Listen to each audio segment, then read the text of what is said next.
India live 360 मध्ये आज आपलं स्वागत आहे। तर आज आपण आलो आहोत नाशिकच्या गोल्ड क्लबच्या मैदानावर।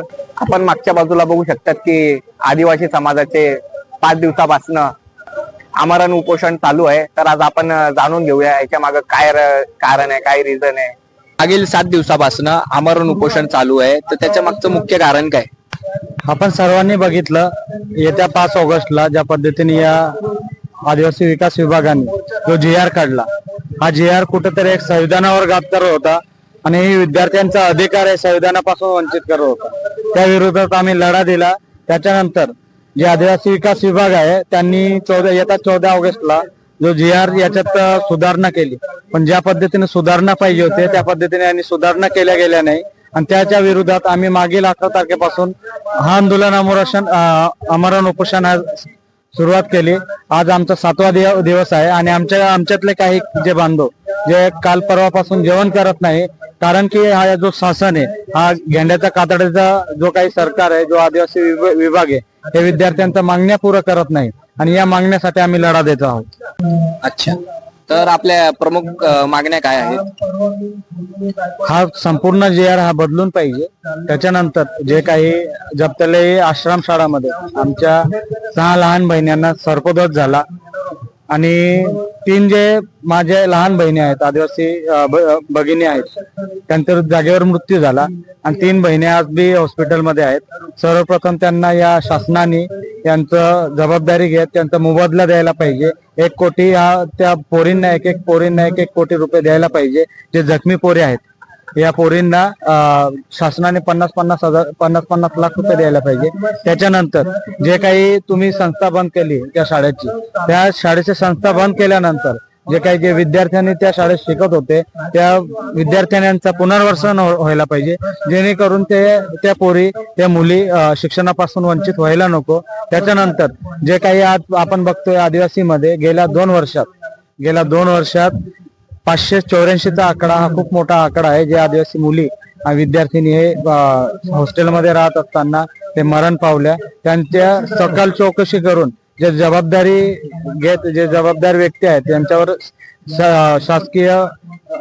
शासकीय याच्यानी त्यांच्यावर गुन्हा दाखल करायला पाहिजे आणि त्यांना शिक्षा व्हायला पाहिजे।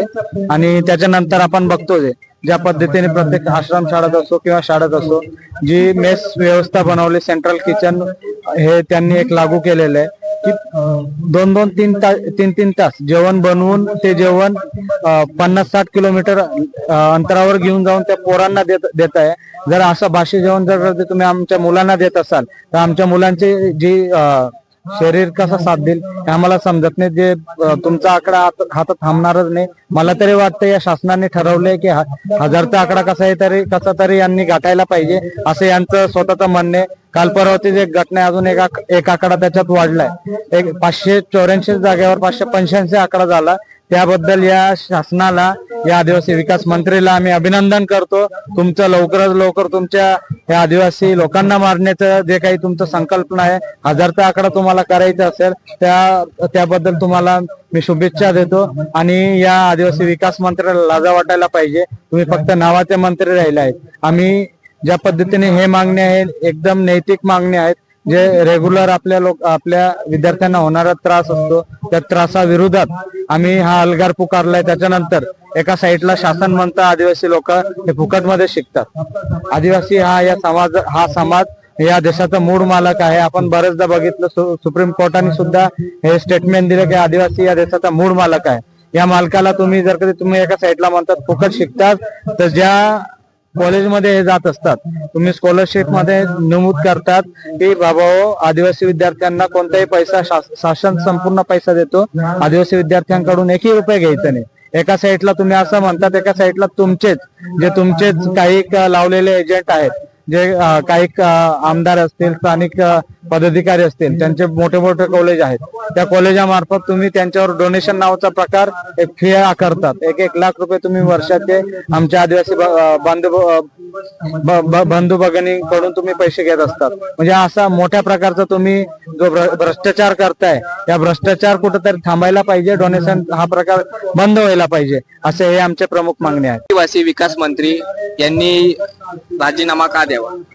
आज आपण बघतोय जे काही JR चे मुद्दे घेऊन आज विविध ठिकाणी आंदोलन होत आहे. ते पुण्याला असो, पुण्याला 12 दिवसापासून आमचे आदिवासी बांधव उपोषणाला बसले. त्याच्यानंतर नागपूर असो, त्याच्यानंतर धुळे असो, त्याच्यानंतर नंदुरबार असो, विविध ठिकाणी राज्यभर हे आंदोलन पेटले. आजपर्यंत यांनी पाहिजे तसं अंतर दिलं नाही. त्याच्यानंतर आपण बघायला गेलो एका साईडला प्रत्येकी दिवसा आमचा आदिवासी एक एक दिवसाला एक विद्यार्थी मरतोय. असे 584च्या जागेवर तुम्ही 585 केले आणि याची नैतिक जबाबदारी घेऊन त्यांनी राजीनामा द्यायला हवा. कारण तुम्ही फक्त आदिवासी विकास मंत्री नावाने राहिले, पण आदिवासींचा विकास होत नाहीये. आदिवासींना फक्त टक्केवाऱ्यांच्या नावावर तुम्ही विकायला निघले. त्यामुळे आदिवासी विकास मंत्री जे अशोक उईके साहेब आहे, यांना जर कधी ही जबाबदारी पचत नसेल किंवा त्यांना सांभाळता येत नसेल, त्यांनी राजीनामा द्यावा असं आमचं सकल आदिवासी समाज व विद्यार्थी बांधवांचे त्यांच्याकडे मागणी आहे.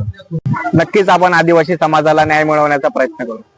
इंडिया लाईव्ह 360 मधून कॅमेरामॅन जितू कानडे सोबत भावेश भोपळे.